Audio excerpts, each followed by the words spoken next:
Hey guys, so my stepdaughter and I finished the second book in the Percy Jackson series. It's called the Sea of Monsters, and I also enjoyed this book as well. I would definitely recommend it to, again, you and your teens.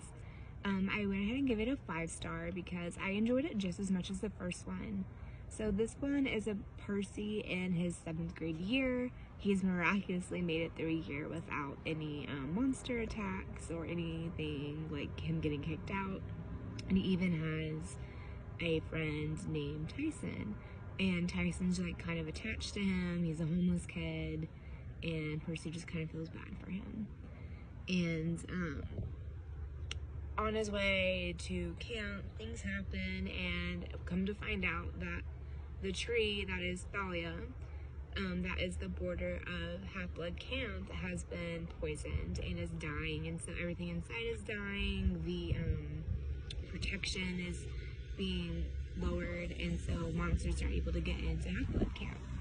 And Percy has been told to stay at camp and to let like the adults handle it, but of course Percy can't because he's been getting these things from Grover and these empathy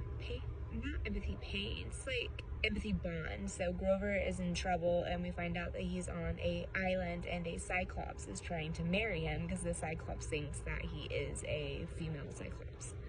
And so Percy, of course, has to go and travel and find and save Grover. And on the way, a lot of things happen and a lot of things are revealed. And I don't want to spoil it for anyone, but I definitely recommend it.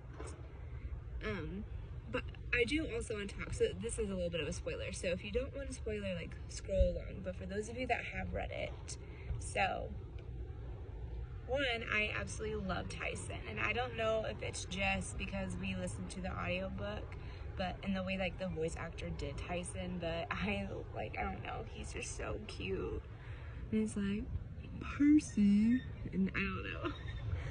Anyways, and Thalia coming back to life and like the prophecy, now we don't know if it's Thalia or Percy, like that just blows my mind. And also, is she like the same age she was when she technically died, or is she aged with the tree? I don't know, and it might get answered in the next book, but yeah, I do have some questions. So I'm intrigued to keep reading because, especially since some of you told me like the series gets kind of dark, and like I can see that.